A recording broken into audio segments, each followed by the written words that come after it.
Welcome aboard the Ear to There podcast, the podcast that'll help you vacation like a pro in any Disney destination. For those of you standing, please sit down and hold on throughout our journey and get ready to learn how to have the time of your life. And now, here's your host, Phil Gramlich. Hey everyone, and welcome to the Ear to There podcast. I'm your host, Phil Gramlich. I'm also the owner and operator of Ear to There Travel, which is a Disney specialized travel agency.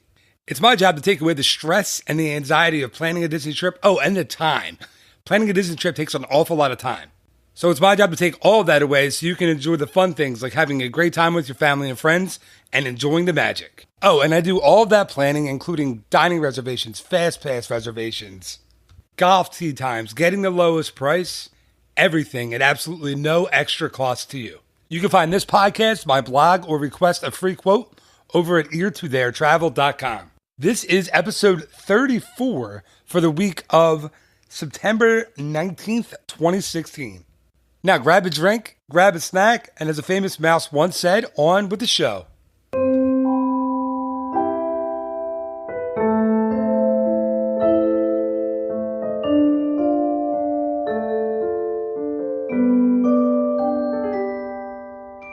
You can't walk very far in any Walt Disney World theme park without running into some kind of dessert. There are carts literally everywhere that have Mickey ice cream bars and chipwiches and ice cream sandwiches and a lot more. Some of these desserts have gone on to become kind of iconic, like the Dole Whip or like the Mickey ice cream bar. Others, unfortunately, have been let go somewhere along the line. Rest in peace, Nutella Waffle from Sleepy Hollow Refreshments. That was a bummer when they got rid of that one, right? So this week, I thought we'd take a look at the best desserts in Walt Disney World. And I honestly couldn't think of a better person to help guide me through the best desserts in Walt Disney World than Mr. Dessert himself, the man who may have tried every dessert in the parks. Chuck Rodriguez, welcome back to the podcast. Well, thank you, Phil. Thank you very much. Do you remember, it got to be 6 months to a year ago now, we're recording this in September of 2014. September of 2016. I looked at the date. Did you ever try the desserts over in Animal Kingdom that were shaped like the animal's waist? Did you get to try those? No. Do you remember what I'm talking about? No, I don't. I remember the Zebra Dome from, at Bulma. No. Yeah, so these lasted like days, I swear, in the parks, maybe 2 weeks. Disney, I don't know what they were thinking. They decided to come out with, it was like a zebra, number 2, and giraffe number 2. Oh, yes. And yes, I do. Like that, but it was chocolate and like all kinds of different chocolate and stuff.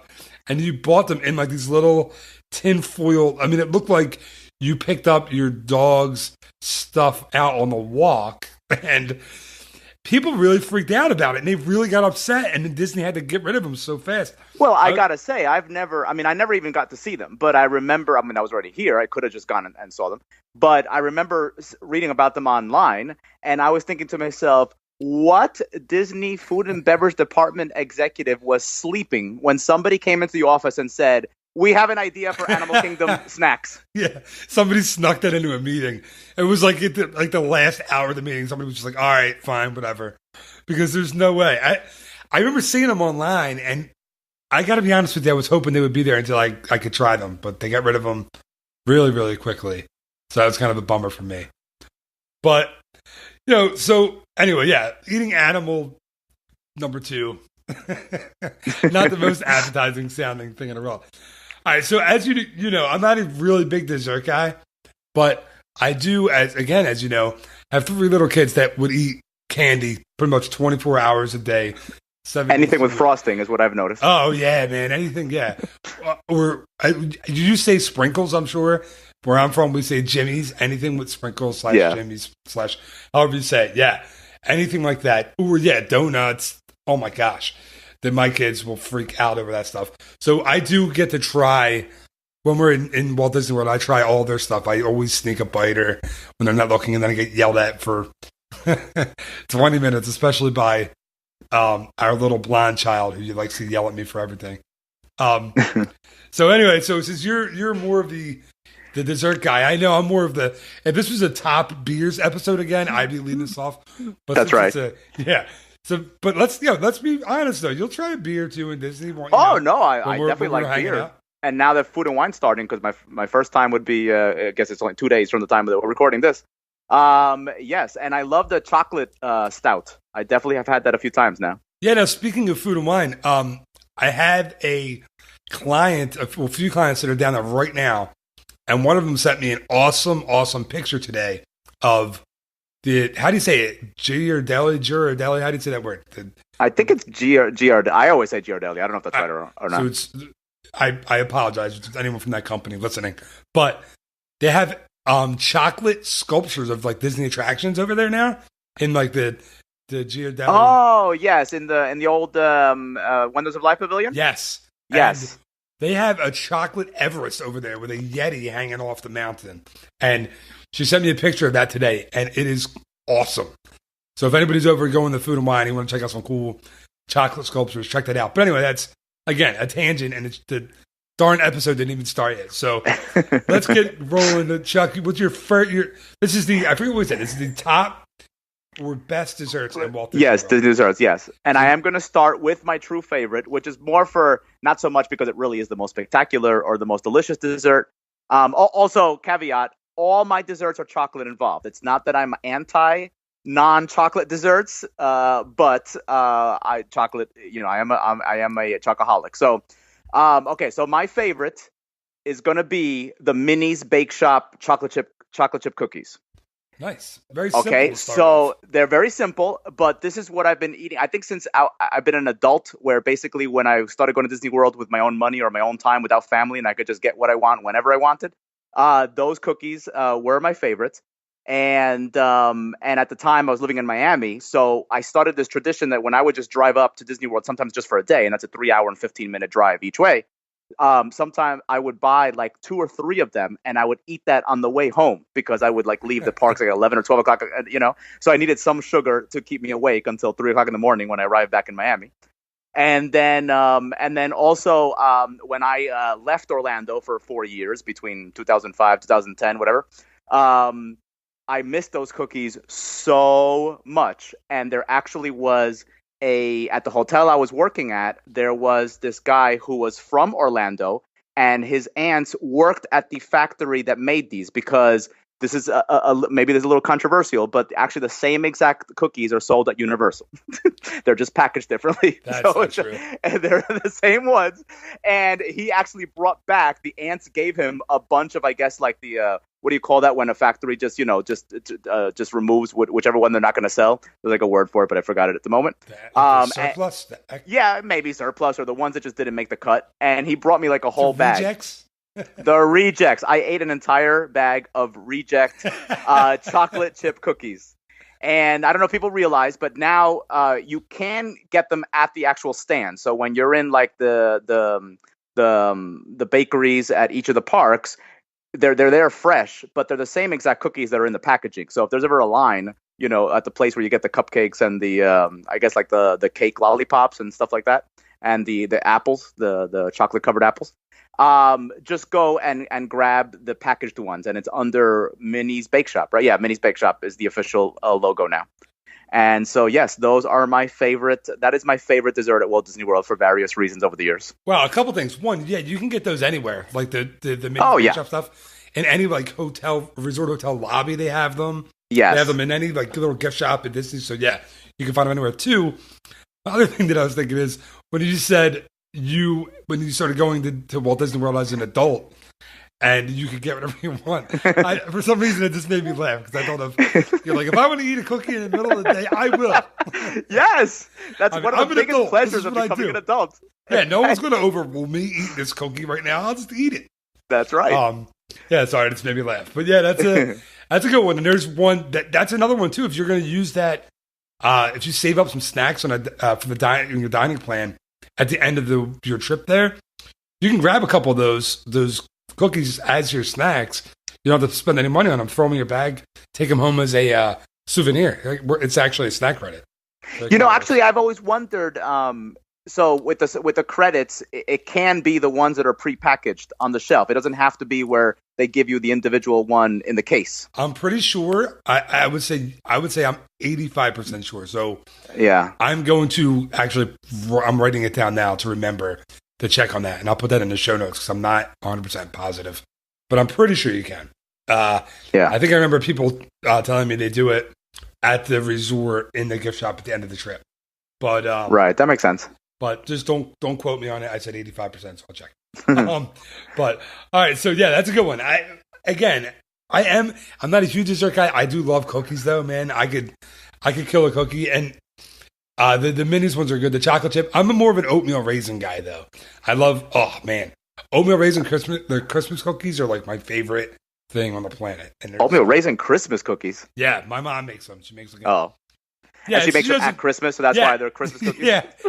There's not really Christmas cookies. They're not red and white or green or anything. No, she just doesn't make cookies. She's in her 50s. She has no kids at home. She doesn't make cookies ever except for Christmas. So that's other Christmas cookies. Anyway, she doesn't listen to this, and actually she does. She listens to the episodes that you're on only. So she's going to hear me saying that this week and be like, what were you talking about? All right, so my first one, I'm going over to, I was going to say not going far from where you were, but you really weren't anywhere. That was everywhere. It was like existential Disney dessert. I'm going to Hollywood Studios, and we are going to Starring Rolls Cafe or the Trolley Car Cafe, which is AKA Starbucks at Hollywood Studios. And for me, the Butterfinger cupcake is one of my favorite desserts anywhere in Walt Disney World. Listen, just call me Bart Simpson from like 1992. Oh yeah, don't mess with my Butterfinger. No, man, get it right. Nobody better lay a finger on my Butterfinger. Yes, that's right. So that was one of my favorite candy bars when I was a kid. I loved Butterfingers. And what they do is it's a chocolate cupcake, right? With chocolate filling. Okay, so chocolate so far is perfect for you. With vanilla icing. I don't know. Do you do vanilla at all? Yeah, of course. All right, so vanilla icing on top, and then it's topped with the crushed like Butterfinger candy bar pieces. Right. So yeah, I mean, for me, you can't beat it. So again, I won't buy this for myself, but I'll buy it for my wife or for the kids, and we'll get like two of them to split, and then I'll just steal a couple like bites of theirs while they yell at me. But it's really awesome, and it's kind of got a cult following in Walt Disney World. There's so many people. When you ask, like if I ask a poll question on my Facebook page, my blog, like what's your favorite dessert in Walt Disney World, this one comes up an awful lot. So I mean, as far as I know, I think you can get it at the Boardwalk Bakery too. But the two specific locations I was talking about are Starring Rolls and Starbucks, aka Trolley Car Cafe. So gotcha. I don't know if you're a Butterfinger. Well, unfortunately, I've never liked peanut butter. Not as a child, and at 40, I don't think I'm suddenly going to start liking peanut butter. I didn't know you didn't like peanut butter. I can't stand it. I can't stand peanut butter. You are the oddest person I've ever met. So you don't eat cheese and peanut butter. You don't eat cheese, but you'll eat a pizza, or you'll eat some pizzas. Yes, I've seen you eat pizzas. So let's be for real. It's a podcast. Don't lie to the people that are listening. And you don't like peanut butter. It's like un-American. Well, I am Cuban. No, I was born here, but I know it's very weird. And yes, I do eat pizzas. Although I gotta say, my new favorite place at Walt Disney World is not desserts, but the Blaze Pizza at Disney Springs. Oh, I haven't been. I gotta get. It's incredible because they make you the pizza. You just go down the line. You tell them what to put on it. So I just simply skip the cheese person. And they always make a comment, but it's okay. I've been there 3 times already. So confused. And I just have sauce, and then I have like 20 toppings, and that's it. That's my pizza, and it's delicious. You're an odd man. All right, you're up for your next one. Okay, then I will go from the studios. I will go to Disney Springs, and I will go to Ghirardelli, if that's the way you pronounce it, because I have no idea. And I am going to say the Quake Shake. So the Quake Shake, and do try this at home because I have. It's just a milkshake, a chocolate milkshake, but then you put in an entire Ghirardelli candy bar into the blender. So I always get the chocolate, I think with like the salted caramel or something like that, and it just gets blended into the milkshake itself, and it is phenomenal. It is incredible, and I have tried it at home. I have bought Ghirardelli bars, and I've done it at home with a pint of ice cream, and it is just as good. Highly, highly recommend. That sounds ridiculous. I mean, it is ridiculous in a good way. That sounds awesome. Yes, but it's a perfect vacation treat. It really is. See, that's what it's all about, man. And we say in Walt Disney World, calories don't count, so you don't worry about silly stuff like that. Well, you do have to worry when you live here, but yes. Dude, but when we come down, you're on vacation. I suppose. Days. Pretend I'm on vacation Even once though in a while. You're always like, no, I can't. I'm on a diet every time we come down. So I looked it up. I looked up how to say it, how to pronounce it, and we're both wrong. Okay. It's Ghirardelli. Oh, okay. Ghirardelli. I'm just going to let you know I'm never going to say it like that, ever. No, I'll just keep saying Ghirardelli. All right. So, yeah, no, that does sound awesome. And you know what's funny is I'm going to a milkshake myself. Okay. For my next one. So, you're not going to like this one at all because there's peanuts or peanut butter in it. It is the peanut butter and jelly milkshake over at the 50s Primetime Cafe. Yes, of course. They're famous, even though I don't like it. Yes, very famous. Yeah, so super, super famous. And it's exactly what it sounds like. Peanut butter, jelly, really generous portions of it too. I mean, they're not shy when it comes to peanut butter and jelly in this thing. And it's blended with vanilla ice cream and milk. So I know you don't like peanut butter, but most people grew up on peanut butter and jelly sandwiches. Dude, it is a peanut butter and jelly sandwich in a glass. It's that good. And I'll eat peanut butter on anything. I mean, I'll eat it on apples or crackers or straight from the jar. I love it. And I don't eat jelly in anything else. I don't even eat peanut butter and jelly sandwiches. I'll eat straight peanut butter. But the peanut butter and jelly milkshake, man, it instantly, I'm like a little kid drinking this thing. And I look like one. You ever see a man drinking from a straw? You can't be like tough. Like no. Like, hello, and you have like a little straw that you're sipping out of. Yeah, you don't look good when you're drinking out of a straw. But yeah, so I made this one so good though that I make it at home, and I made it for the kids, and I was all excited, and none of them liked it at all. But I drank like 4 peanut butter and jelly milkshakes in like one sitting because I like it so much. And what's really cool is if you don't have reservations to 50s Primetime and it's a long wait outside. You don't have the time to wait for a table to open up. You can go to the Tune-In Lounge next door and get one there. Which is really I didn't cool. realize you can order the milkshakes there at the bar. I've been to the lounge before. You can sit at the bar and order one, or you can get it to go from the lounge right there.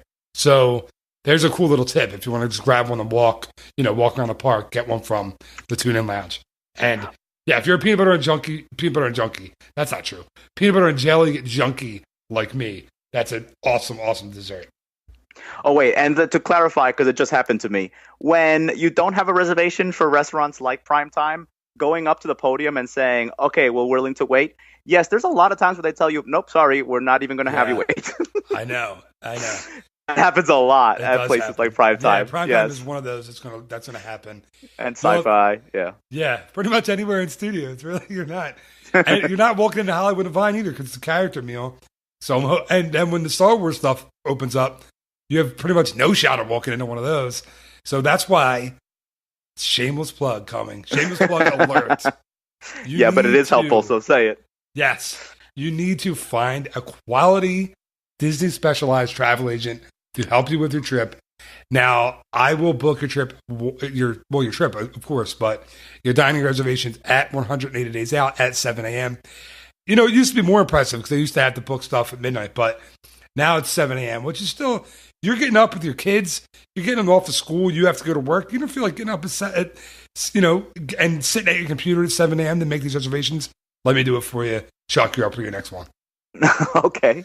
Sorry, I felt like very authoritative. No, you should have done that. Okay, so my next one is back at Disney Springs, away from Ghirardelli. And it is actually the Ganachery. Sorry. The Ganachery chocolate store at Disney Springs, which is where like 8 Tracks used to be when it was Pleasure Island. And for the Ganachery for me is like, I know this topic has come up in your podcast before where, Disney's not stupid, and they certainly have started to market a lot of different stores, restaurants, services, park activities, events to like the one percenters. So for me, the ganachery is one of those places because it is expensive. Now, I have been a few times. I am a chocoholic, and I've treated myself more than a few times. And there's two different things that you can get there pretty much. You can get individual chocolates with some ridiculous flavors that they came up with. And I believe, if I'm not mistaken, like 6 pieces is like $15. But the flavors are really unique. Everything from chipotle to cinnamon, orange, mango curry. There's stuff that you've never even heard of, and you have to ask what the heck it is. Or they have chocolate bars, which are phenomenal, and each bar is themed to something with Disney. And my personal favorite is the Disneyland Paris bar because it is sea salt with caramel and dark chocolate. Have you been? I haven't. To Disneyland Paris? No, to the ganachery. I know that. I haven't been there. That usually is the place that I walk by when I'm running to Jock Lindsay's Hangar Bar. So, yes, it is right on the way. No, I haven't been there yet. But yeah, we'll make sure we make it. The last time we were down, it was still everything was still kind of opening up over at Disney Springs. Oh, so but everything was such a long wait still to get into these places. Yes. And contrary to popular... And it is a really small place. I mean, like, it fits in 10 people at a time, if that. Yeah, and you know what? I was going to say contrary to popular belief, because I think a lot of people who either listen to this podcast or follow me on any of the social media things I do think that I live in Florida. And I don't. I actually live in Pennsylvania. But I'm there an embarrassing amount of time. I spend an embarrassing amount of time in Florida each year. But and not just Florida, in Walt Disney World itself. I don't go anywhere else. Like, I'm not cultured at all. The only culture I have is Walt Disney World culture. I can vouch for that, listeners. It's true. Like, I get on the Magical Express and I'm like, all right, let's go. Here's what we're doing. And because Chuck, you'll often ask me like, oh yeah, that new supermarket that opened over by, and I'm like, I didn't see it. I didn't go by it. I'm at Disney only. Anyway, but no, I love that stuff. I love any kind of like funky kind of chocolate. I'm in. Like, if you can put any kind of like habanero, any kind of like spice. Yes. And I'm huge on the chocolate. I just found like last year the sea salt and chocolate combination. Like, I'm a big chocolate covered pretzel guy. So that sea salt and chocolate combination, like, it's out of the park for me. I love that stuff. So yeah, I have to, that's one place I have to make sure I get to next time. And what's the, I'm not going to say it because it's probably somewhere on your list. So I want to keep going. Okay. All right, on to my next one. And it's another Hollywood Studios one. I think that was my last one. It was all three of mine so far at Hollywood Studios. That's interesting. Yeah. It was not intentional at all. The least popular park at Walt Disney World at the moment. Yeah, but not for very long.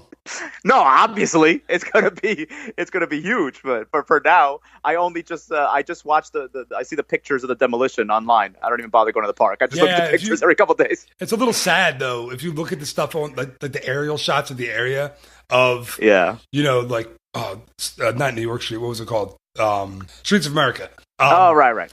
Yeah, if you look at the shots of that, and it's just a dirt lot now, and it's kind of sad looking at it, and where Lights Motors Action used to be, and all that stuff. It looks like just dirt. Like, it's crazy. Well, you know me, because this has come up with my views on the Jungle Cruise, where I would dump the Jungle Cruise in a second if they were gonna. I mean, I'm all about okay. It's kind of weird to be like, wow, I've been going to this area, since 1989. But if you're gonna replace it with something that's going to impress me more, I say bring in those bulldozers and go for it, honey. Yeah, I agree with you there. That area, those attractions, they didn't wear out their welcome, but because I know a lot of people were upset about it, but I'm ready. That park needs an upgrade. It needs an uplift, a facelift, and man, I'm ready for Star Wars. I cannot wait. But this isn't a Star Wars dessert that I'm talking about. This is the writer's stop, and this was over at Hollywood Studios. Yes. And this was going to go away. This was rumored to be gone. But somehow it made the cut, and it's staying, as for right now at least. And I'm talking about the carrot cake cookie at the writer's stop. Yes. Now, I actually owe it to Mr. Johnny Shortsleeve himself for recommending this one, because I honestly have been to that park a million times, and I never tried it until he recommended it. And I really like carrot cake, and I think it's a weird combination, by the way, of you put a vegetable in a cake, but I really like it. And it is awesome. It's actually two carrot cakes that kind of sandwich this like cream cheese frosting. And I don't even like cream cheese, But the combination of, like, unless it's like covered in buffalo sauce and like a wing dip, but like a buffalo wing dip, I like that. But if it's for some reason the 2 carrot cakes with the cream cheese frosting makes this thing outrageous, and you can actually sit inside because when it's like 1,000 degrees, you can sit inside at the writer's top, grab a cup of coffee or a drink and a carrot cake cookie, and you're all set. It's awesome. But again, who was the first person that was ever like, there's a meeting somewhere in some company that was like, you know what would make a great ingredient for a cookie? A carrot. And everyone was like, yeah, you know what, Tom, you're right. Carrots were going to be fantastic in a cookie. You're right. That had to be a weird meeting that somebody brought up. You're absolutely right. I feel like it almost had to be like the carrot farmers lobbyist who had to come up with a way, and the government then did some sort of policy where companies had to figure out a way to use carrots somehow, some way. So, and you know, again, I'm a huge chocoholic, so 99.9% of the time when I'm going to eat a dessert, it's going to have chocolate. But some years ago, somebody told me try carrot cake, and after 20 times of saying ew no, I did try it, and there is something about cream cheese icing and the moist fluffiness of the cake with the carrot in it, and it is a great combination. It really is. It is. It's awesome. And you made like 18 people turn off the podcast because you said the word moist. A lot of people had that as a trigger word. I don't know why. It doesn't bother me. I know Amy can't. Whenever that word comes up, she's like, "Oh my god, I can't listen to it." Anyway, all right. Oh, by the way, do you remember when that place was Ellen's By the Book? I do. Yeah. When the Ellen show was on, and it was themed after her bookstore. I remember going there a bunch of times because it was themed after the store in the show. Yeah, of course. I forget that was because she had a couple shows. I remember. Well, no, it was one sitcom, but it changed names after the first season. It was called These Friends of Mine, and then it was just called Ellen. Wow. See, look at this. Second level knowledge being listened to the podcast with Chuck. That's something. I thought it was 2 different shows. No, it was the same show, but they changed the cast. Like in the second season, her cousin, played by Jeremy Piven, moved in and whatnot, and they just changed. And then she bought the bookstore. Spence. Yeah, yes. I remember him. Yeah, yes. That's funny because I love Jeremy Piven from Entourage, but I always forget he was on that show. That's right. All right, Chuck. So, what's next in your chocolate parade? Okay, I'm gonna go again to numerous places at Walt Disney World. So far, I'm pretty sure they have it at all of the Starbucks locations and maybe just the Starbucks locations. Actually, now that I think about it, but there's at least one location in each of the 4 parks, and it is the humongous Mickey-shaped chocolate chip cookie where the ears are then coated in chocolate. It's huge. It's like $7. And even I cannot finish one. And by that I mean I have finished one many times and suffered afterwards. But I'm saying it technically, I should not be finishing. Yeah, I was going to say, what you really should say is you shouldn't. It's incredible. I don't know if I've seen your kids have the huge cookie. No. I could have sworn one of the trips they did, and they kind of split it because it'll easily feed 3 people. I don't think maybe they've had that one. You had days in the parks with my kids that I haven't had because I've had flus or broken bones or God knows what. But I actually, to be really completely honest with you, I don't even know which one you're talking about. I have to look this up.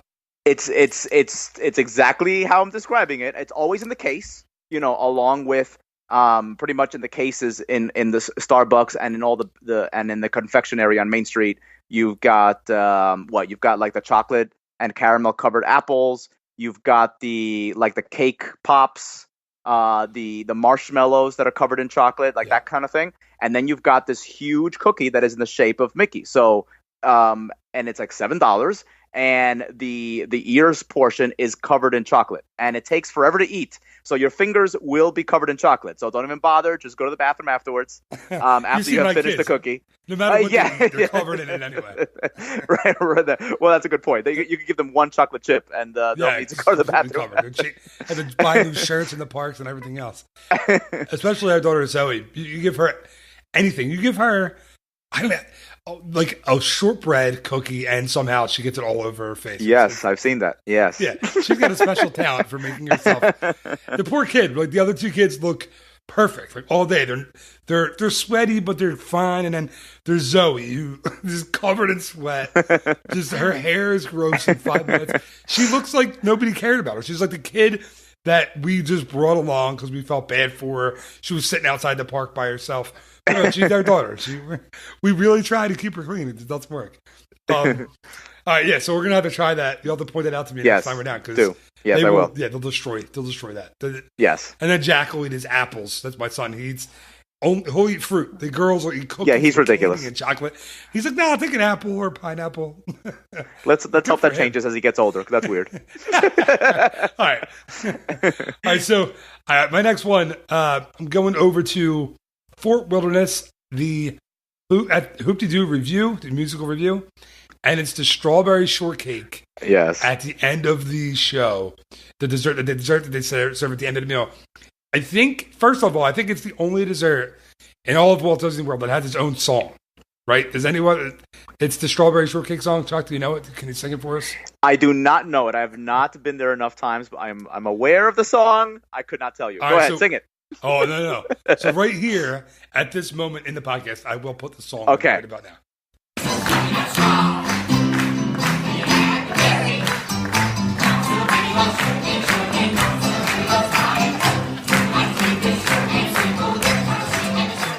All right, so that was the song. I hope that I remembered to put it in there. If not, then you should look it up on YouTube later. But yeah, so it's a song, and they sing the song first, and then the servers bring it out, and just like everything else, they slam it on your table when you're not looking, because you're staring at the stage watching the performers, and all of a sudden you hear like this. I want to bang on the table so you hear it, and then it's something that the server has dropped on your table. It's the chicken or the ribs or the baked beans, or at the end the strawberry shortcake. So basically, this is a strawberry shortcake on steroids, right? It's huge. It's topped with more strawberries than I've seen in like any other dessert in my entire life. It's like, and they have this really, really like super, super light like whipped cream topping on top of it. And the best part about it, really, I think, is it's all you. Is it all? What did they say? It's all you can eat or all you care to eat? How do they say that at Disney these days? Right, because it's not a buffet. But if you ask for second portions, they will bring it to you. I'll just keep it coming, man. As long as the show's coming on or going on, they'll just keep bringing it. I don't think. I mean, I don't know you, so you may be able to eat a whole one, but it's after all the ribs and the chicken and all the other stuff, it's tough to even finish one. But if you want more, feel free to ask, and they will bring it on over to you. But yeah, this is another one that I will get my piece, and I'll eat a couple little bites here and there while I'm finishing my pitcher of beer that I order. Because the one thing about Hoop-de-Doo is with your ticket price, beer and sangria are included.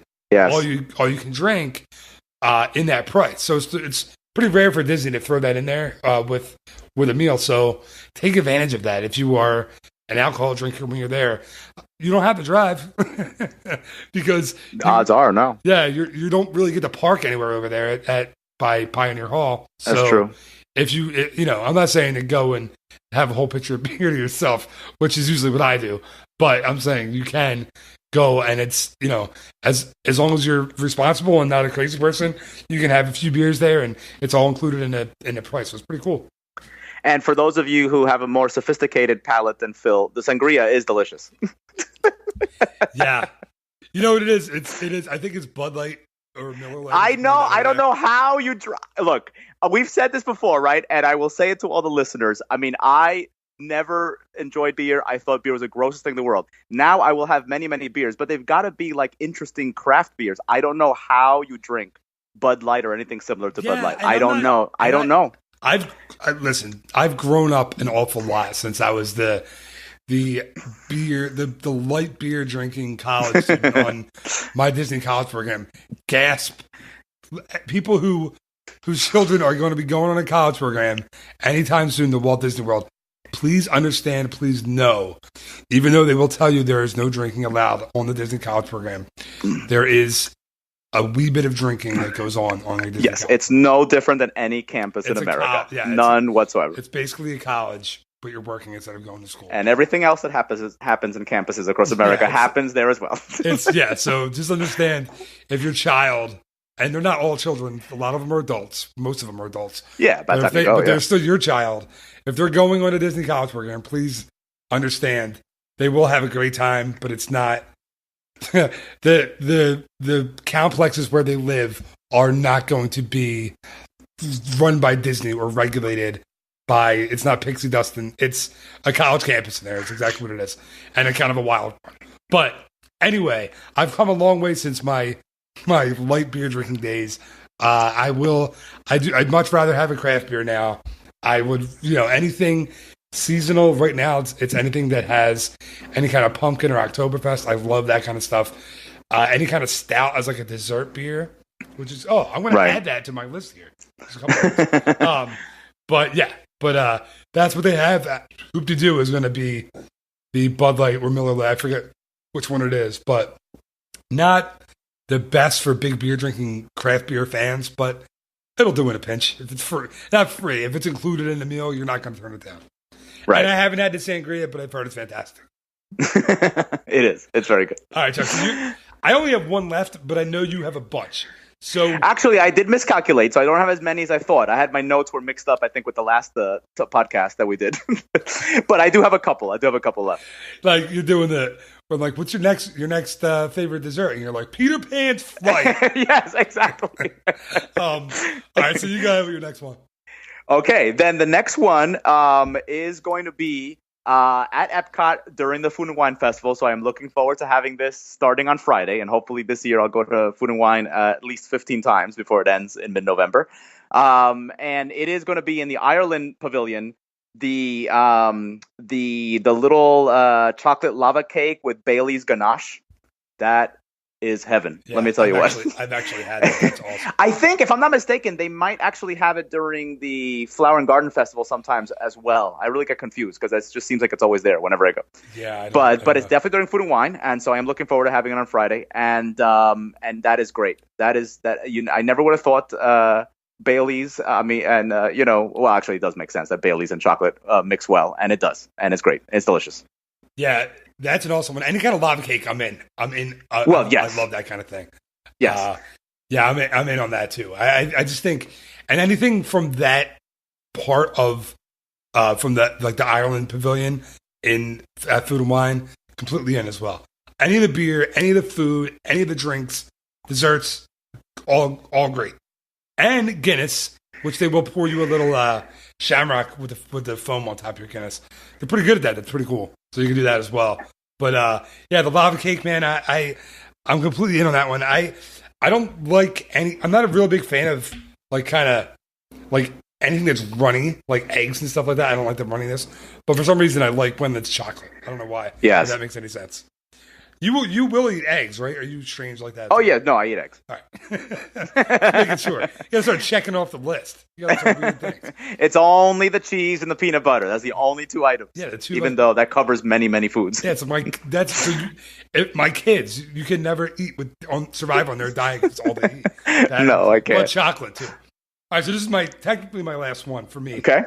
And thank you for not picking it because it's not chocolate. It is probably the most famous and most well-known dessert that Walt Disney World has. Of course. Oh, of course. It is the Dole Whip. Of course it is. And it is fantastic. It's still as good. Like, every Dole Whip I've ever had is phenomenal. From what I know, tell me if I'm wrong, there are two places where you can get this, right? Normally. Not counting the festivals. And correct. So it's two permanent locations. Yeah, that's the exact... See, that's why I need you. I couldn't remember the correct terminology. So it's Aloha Isle in the Magic Kingdom and Pineapple Lanai over at the Polynesian. Let's say it together: Disney's Polynesian Village Resort and Bungalows and Resort. I've lost track. I just say Polynesian. Bags and hammocks.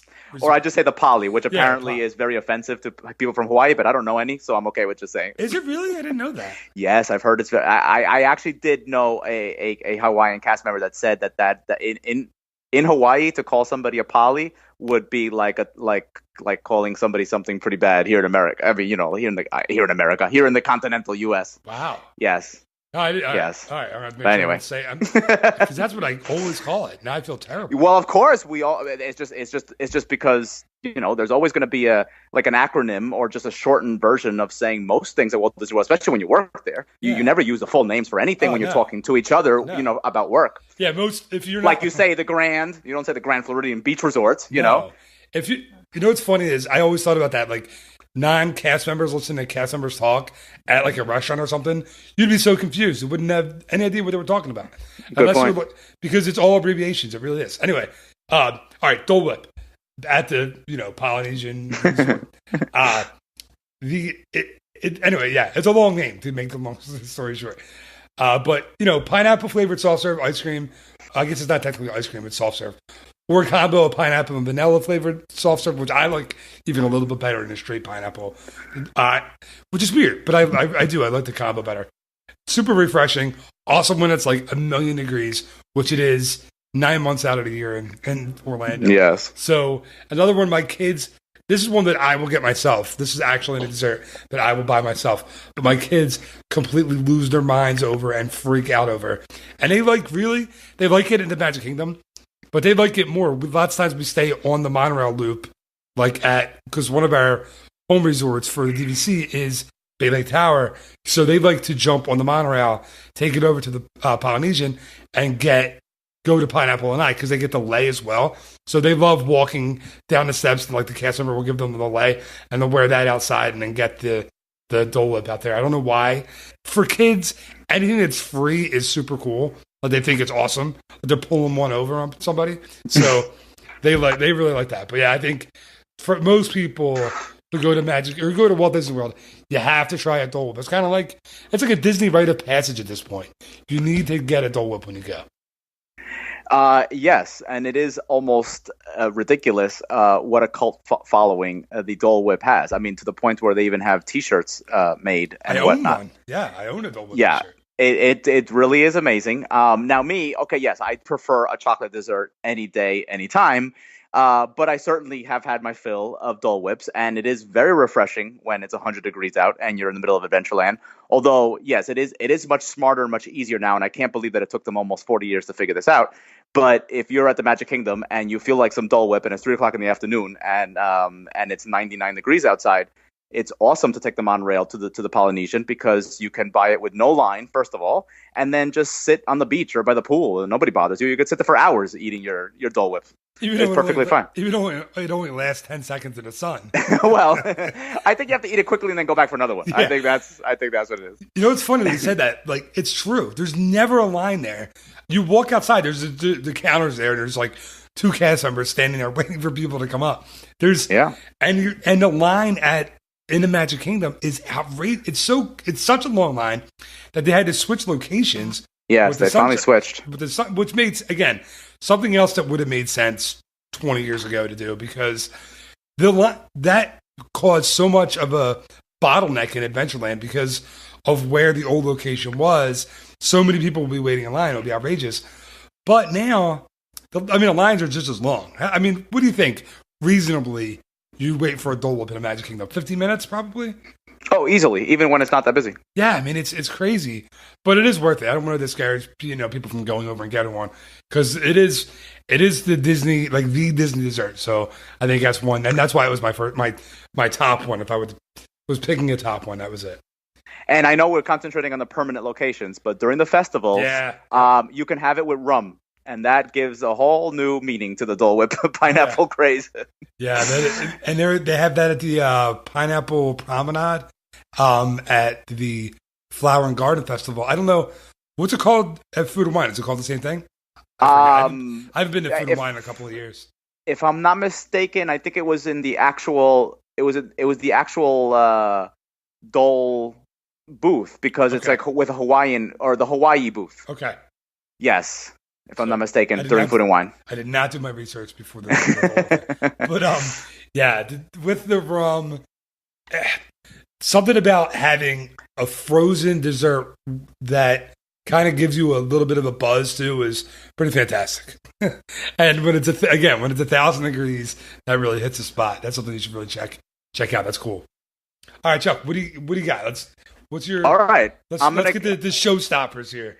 Okay, I'm gonna go with the showstopper, and then maybe just a quick honorable mention. But the showstopper is actually something you were saying before about your clients who took pictures of in the Giard whatever it is Giardelli booth for the festival, but in the Wonders of Life Pavilion, so not around the World Showcase Lagoon, and where they show the sculptures, and they have a little just a little exhibit that kind of tells you how chocolate is made and whatnot.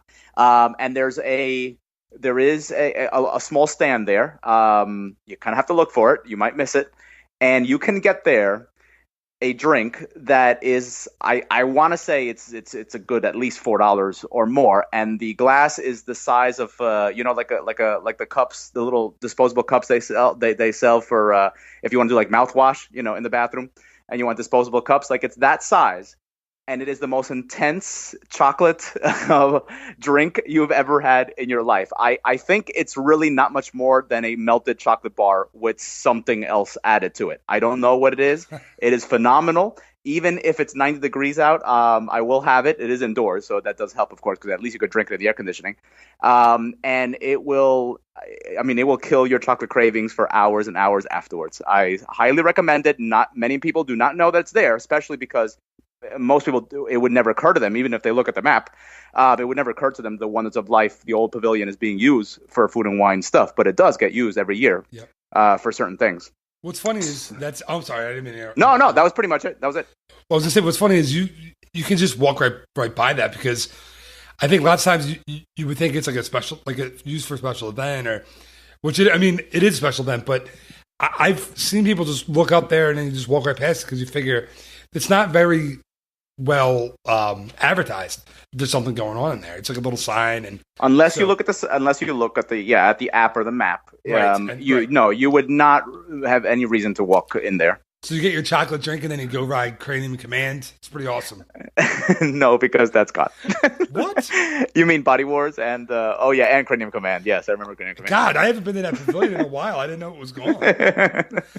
A long time now.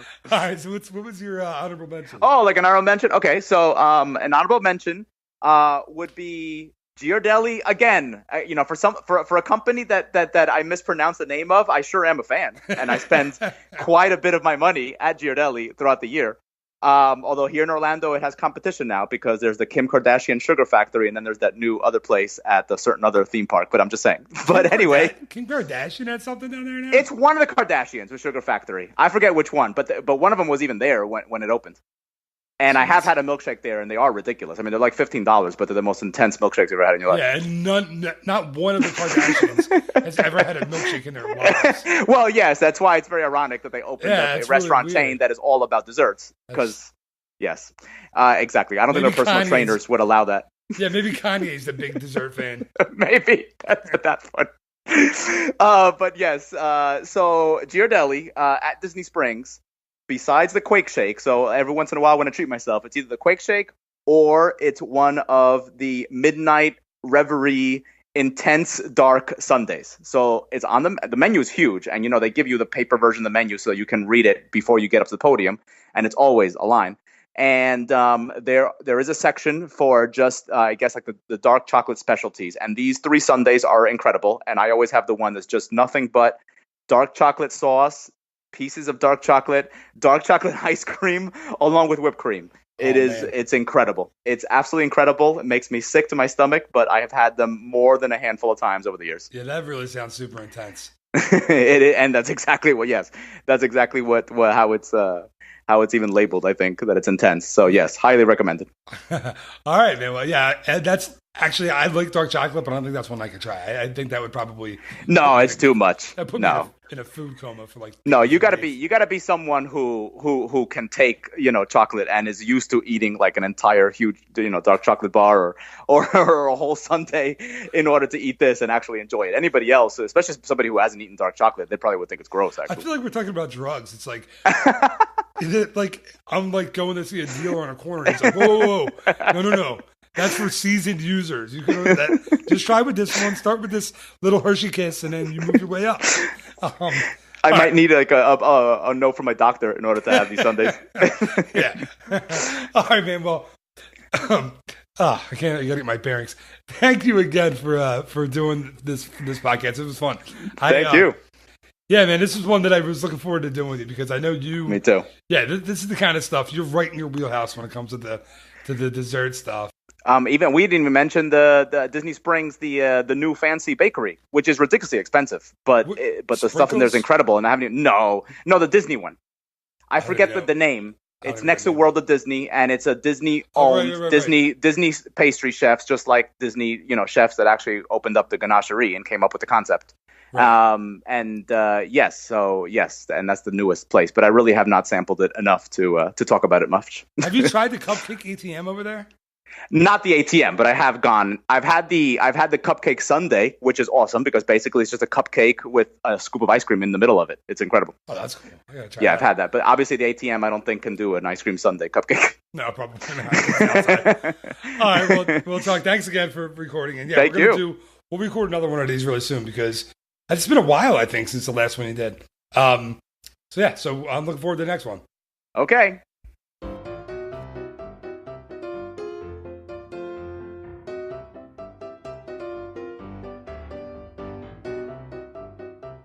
And that's going to do it for this week's episode of the Ear to There podcast. Thank you so much once again to my friend Chuck Rodriguez for stopping by and for giving us his expertise in the Disney dessert world. It's always a lot of fun to have Chuck on, and I laugh harder than I usually have laughed in weeks, so it's a lot of fun when he comes on the show. And speaking of laughing and enjoying yourself, I really hope you're laughing and enjoying each and every episode I put out. Like I always say, these are really, really fun to do. And I really put them out each and every week because of how much fun it is and because of the positive feedback I get from you guys. So thank you so much again for listening. This week I'm going to ask you guys to do something different for me. I always ask you to tell someone about the show, and of course I'd like you to do that. But this week, I would love it if you would go on to iTunes. If you haven't subscribed yet, please hit the subscribe button. And if you haven't rated the show or reviewed the show, please give me an honest rating and an honest review. I really appreciate that. The subscriptions, the ratings, the reviews, they just get more ears on the podcast, which is exactly what I'm looking for is more and more listeners. I want to reach more and more people. So thank you so much in advance. And remember, there will be a new episode of the Ear to There podcast each and every Monday morning. And there will be a new episode of the Ear to There podcast Word of the Week each and every Wednesday morning. So until next time, thanks again for listening. Have a great week. Bye-bye.